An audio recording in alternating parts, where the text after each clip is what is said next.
Called to the devil and the devil did come. Said to the devil, devil, do you like drums? Do you like cigarettes, dominoes, rum? He said only sundown, Sundays, Christmas.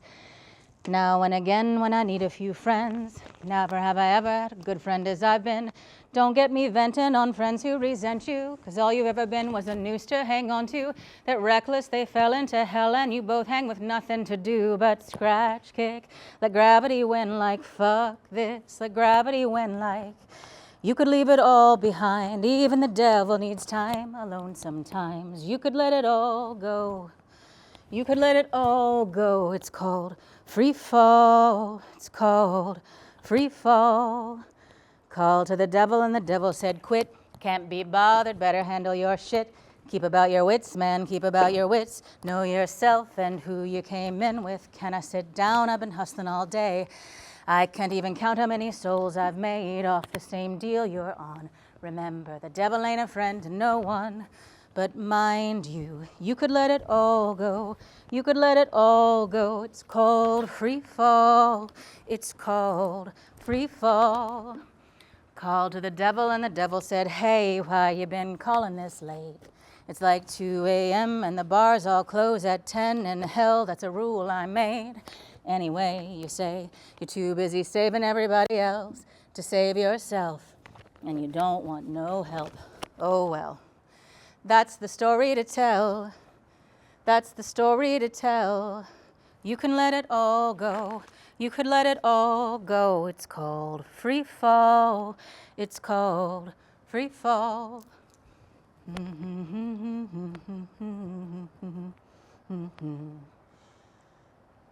I am definitely the reason that my dad died. No. I don't really believe that. That's not true, but in a secret way that is not untrue, that is exactly what happened.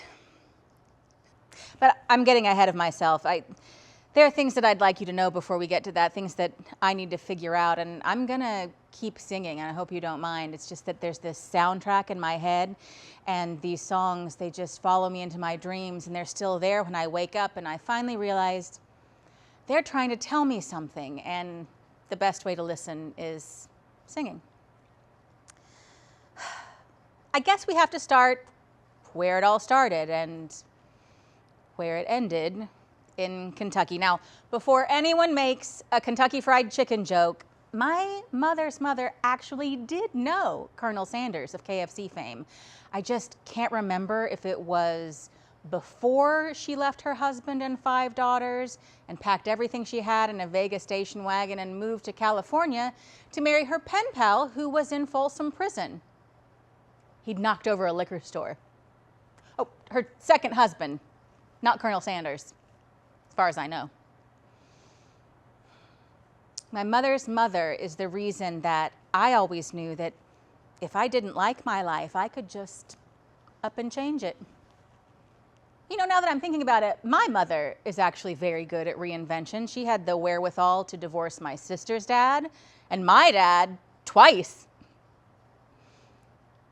But they are not why I broke the hearts of 3 very good men and turned down 2 scholarships at reputable universities and moved to New York City in a snowstorm with no job, no friends, no prospects. That I did all on my own. You know, but maybe they are responsible for the songs. My mother, my mother's mother. They sang whenever the spirit moved them, whether they were, you know, washing dishes or driving a car or rocking a baby. Sing, Terry O'Day, sing, autumn to May. The snail had turned into a bird, from bird to butterfly. And he who tells a bigger tale would have to tell a lie. All of this is true, by the way. I am many things, but I am not a liar. Well, I always intend not to lie, but that's not exactly the same as telling the truth, is it? The truth is very important to me. It's just that the truth is maybe something more that you feel. I trust that you can get there with me. It's like my dad said, My word is my bond. Now don't make a liar out of me. My dad said a lot of things. Every Friday, without fail, I would call my dad on the phone and he would answer from one of the many landlines that he personally installed in every room of the house, including the bathrooms. He knew it was me calling, but he would always answer the same way. Hello. And then he would hear that it was me, and he would laugh and say, "Ha ha! What you say, New York?" Or later he would say, "Well, if it isn't Norfolk calling, how's things in old Virginia?" Or often he would say, "How's my hard-working gal? You still burning both ends against the middle?" And I would tell him some story to entertain him or make him proud of me. And favorite topics included me getting the better of someone that I worked with who was higher ranking than me but worse at their job, and the cash value of the contracts that I was working on. We'd talk about the weather, if that was remarkable, and I would always ask him how he was, what he was doing, how was his health, and his answers never really varied. If I strayed from any of those topics, I would be greeted with, "Huh? Huh?" More out of lost interest than lost hearing. In those early days, I could picture him there in his bibbed overalls with a stub of a pencil in his hand since he'd stopped smoking Marlboro Reds about 2 decades earlier. He was just eager to get back to his project, and there was always a project. It's like his hands were itchy for that pneumatic nailer that he had once shot directly through the webbing in his hand. Oh, but of course he had a hammer in the loop on his overalls, so he was able to just sort of like claw his hand out, and then a good rinse, some crazy glue, he was right back at it. And I understood how my phone calls couldn't exactly stand up to that excitement. But later in his life, when he took more naps than he drove nails, it was still 5 minutes or less. Even when he was feeling maudlin, as he was prone to from time to time, he would end his really short tale of woe with, such is life in the big city. Oh, I never let on that I was feeling low. Just say, I was tired, the job and everything. And of course, he would understand that.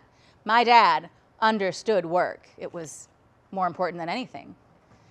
And his 40-some-odd years at the local steel mill working rotating shift work were never far from his mind. So he would just say, "Well, darling, I'm gonna let you go. You take care of you for me." And I would always answer, "And you take care of you for me." "All right. I love you." "I love you, Daddy. Bye-bye." So when he called me at 10:15 on a Tuesday morning, I knew that something was bad wrong. I was working with my team on IT integrations and quarterly goals, and I had missed a call from my dad on a work day during work hours, and my guts just kind of fell out. I was dialing him back. Before I was back at my office, I did not close the door, and then I got him on the phone, and he sounded so slow and strange. And he said, "I think I might need to go into rehab for my bad knee." What? Dad, what? You sound like maybe you've had a stroke. What's going on? Are you okay? I begged him to call his brother, his sister, my cousin. They were all local. And then I realized with this cold panic, I didn't know how to get in touch with any of them. These people that I'd known my whole life, and I didn't have a single phone number. So I am in a panic. I'm just blindly looking for contact information online, and I am thinking, do I call the ambulance at this point? And then the phone rings, and it's his phone, only it's my cousin Mia. My cousin Mia had gotten to my dad's house in less time than it takes for a Friday phone call, because he'd called her and simply said, Mia, I think I need some help. She'd never heard him ask for help before. None of us had. And so bless her heart, she got right over there and she got me on the phone, and I said, Mia's a nurse. Mia, what happened? What is going on? Did he have a stroke? What is it? And she just said, how quick can you get here?